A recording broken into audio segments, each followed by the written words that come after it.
So as a homilist, I don't want to fall into a pattern with my preaching. I like to keep the ideas fresh and original so you don't get bored. Well, except my story. I have to tell a story. So I believe that since we have turned from a literary society to a visual society, it's important to offer you a story.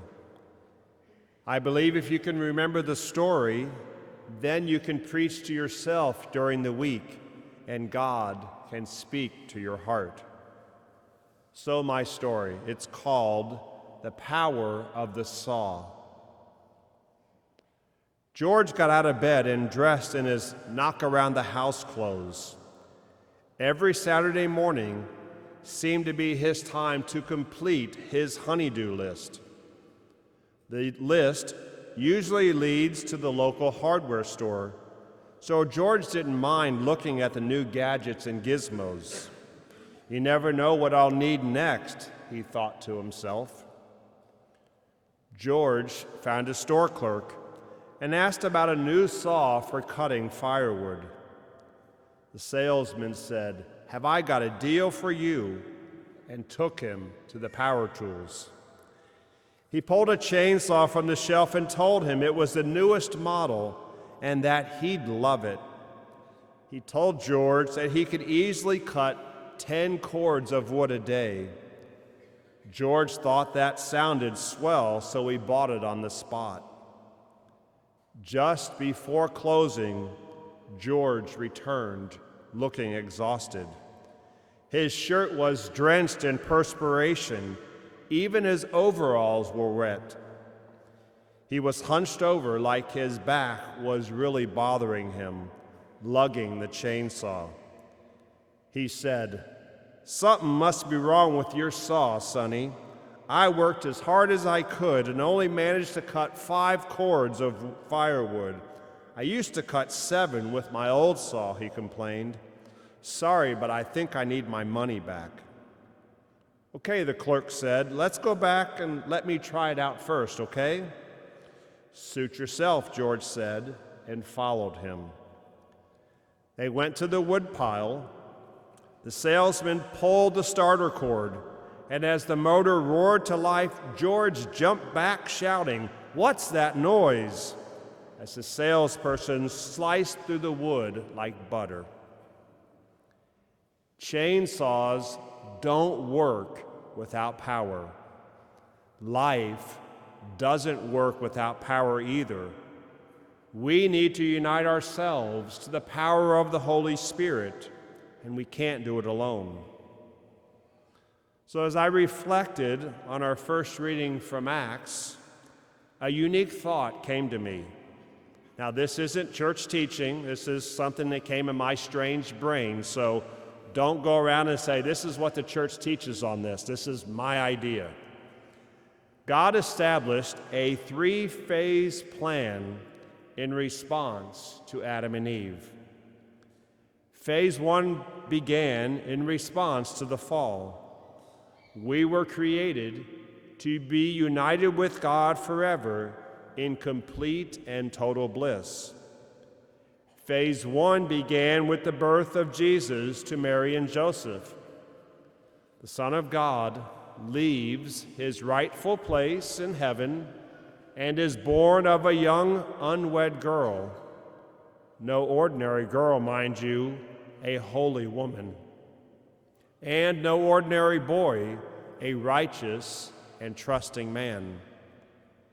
Phase 1 takes 33 years. 30 years of Jesus learning and growing, praying and following God's will, and then 3 years to share it with us. The first question that may arise for you from phase 1 is, why would we think we can clearly know God's will and become holy in a short period of time if it took the Son of God 30 years before he was ready? So if you're struggling and don't know God's will and have more questions in your life than answers, and don't feel all that holy yet, give yourself a break. It took Jesus 30 years. Phase 1 ends with Jesus' resurrection and ascension. Phase 2 roars into life with the descent of the Holy Spirit, which we are celebrating today at Pentecost. Phase 2 is the birthday of the church. Jesus did his role and completed his purpose. Now it's our turn. We must inaugurate Phase 2. Notice what happens in the first reading. The Holy Spirit descends on them, all of them. The entire house was filled with the Spirit, it says. Phase 2 is about unity, unity of purpose and unity of peoples. I think we're doing that here at Holy Spirit. We're coming together, we're worshiping together, we're having fun together. We are Americans and Mexicans, Nicaraguans and Italians. We come from all over the globe, but we are being intentional about celebrating our togetherness. 1 Corinthians says, there are different kinds of spiritual gifts. There are different forms of service. There are different workings. To each individual, the manifestation of the Spirit is given. Each. It says each, not just to Father Julio and Father Mark, or to Sister, or to the lector, or to the deacon, or to the communion minister, to each. The Holy Spirit doesn't skip you just because you're not ordained. Phase 2 is happening in our church, but not much in our world. In society, we are too focused on how we are different. Listen to what the great spiritual writer Henry Nouwen says.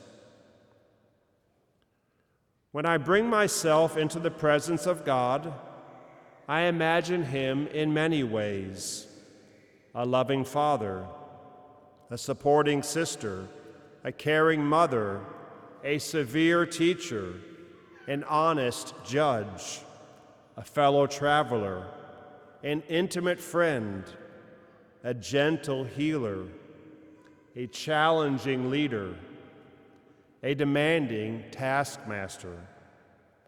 All these personalities create images in my mind that affect not only what I think, but also what I actually experience myself. I believe that true prayer makes us into what we imagine. To pray to God leads us to becoming like God. The more we come to depend on the images offered to us by those who try to distract us, entertain us, use us for their purposes, and make us conform to the demands of consumer society, the easier it is for us to lose our identity.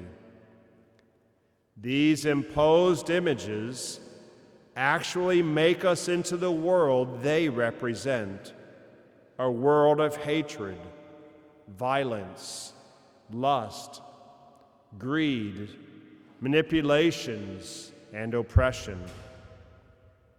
But when we believe that we are created in the image of God Himself, and that God gifted every one of us with the Holy Spirit, we can be led to our true identity. That's phase 2. Being united by the Holy Spirit and finding our commonalities in society.